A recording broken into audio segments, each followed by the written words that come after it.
Okay, I've gone ahead and started up Visual Studio, and I've also created a new WPF application. You might notice that my copy of Visual Studio looks a little bit different perhaps to yours, because I'm using my personal copy, which has some third-party tools and utilities installed. Nonetheless, what I'm going to be doing in this tutorial is just going to be using the standard tools that you will find in your copy of Visual Studio. Normally when I'm creating a new WPF application, one of the things I want to think about is the actual graphical user interface and how that's going to be presented to the user. Since we're doing a calculator project here, it might be worthwhile for us to have a quick squeeze at the Windows calculator and see what functionality we want to implement in ours. First of all, we're not going to be adding the menu items here, although you could certainly add those in later if you wish. We are, however, going to need a numeric output like this this label here, and obviously we're going to need some buttons as well. Although I don't think we're going to need quite as many buttons as you see here for the simplified calculator that we're going to be working on. We are, however, going to need a way to lay out those buttons into some sort of a column and row layout like you see here. So let's get started.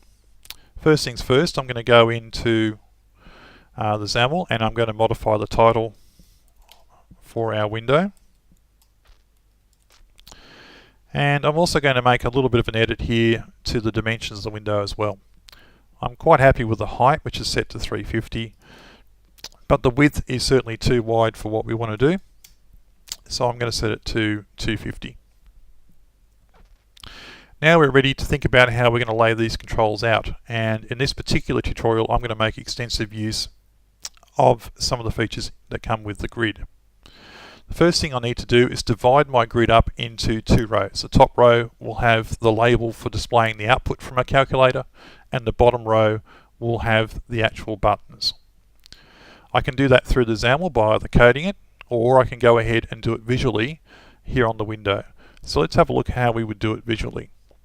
First of all, I need to make sure that I have the pointer selected and I haven't got one of these other controls. Next, I need to go across. And when I go to the edge of the window here, you'll see that I get this orange line. This is actually indicating to me visually where it will go ahead and split the grid into two rows. That looks about where I want it, so I'll simply click once with the left mouse button. When we go down and look in the XAML code, we'll see we've got some new code generated for us in the form of a grid row definition and two rows already defined for us. The next step is we're going to add another grid to our calculator, and we want that to be in the bottom row. So I'll go across and find the grid control in the toolbox, click and drag it into the bottom row. That'll go ahead and create some more XAML for us. Most of this XAML I don't actually want. The only thing that's really important to me is a reference to grid.row equals 1. So I'm going to delete these other XAML properties that were set up for me. Okay, so now we effectively have a grid within a grid. And this bottom grid that we've just added is going to be the one that will hold all the buttons that are going to be used in our calculator. So again, I can go ahead if I wish and visually start the process. Let's say, for example, that we would like to have 5 rows. I can go across until I see the orange marker, click, and that will go ahead and create 2 row definitions for me. We've got 1, 2. And of course I can repeat that. Now we have 3, 4, 1, 2, 3, 4, and we want one more. 5, 1, 2, 3, 4, 5. And we can see them down there as well. Obviously you can do the same thing for the columns. So let's go ahead and do that now. In this case we want 4 columns. So I'll go across to the top. When I see the orange line, I can click and repeat until I have my 4 columns. Of course I can also do the columns actually inside the XAML. So let's have a look and see how we might do that. At the moment I've got 2 columns defined, and I need to make a decision about what width I'd like those columns to be. So I'm going to say that they need to be by default 70. And I'm going to select that first one and copy it, and then I'm going to paste it over the top of the second one.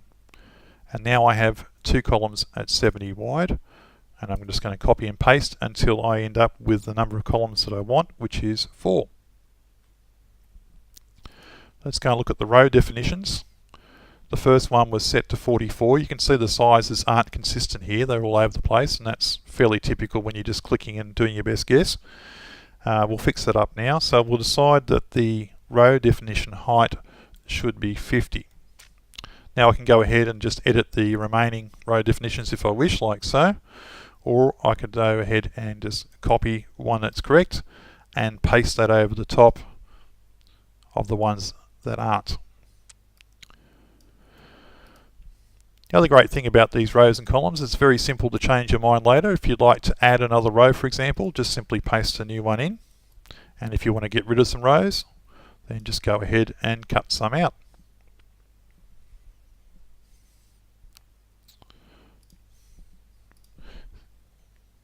Two, 3, 4, 5. I've got one in there I didn't need. Let's get rid of that. Okay. So now I've got my columns and rows all defined, ready for me to place the controls.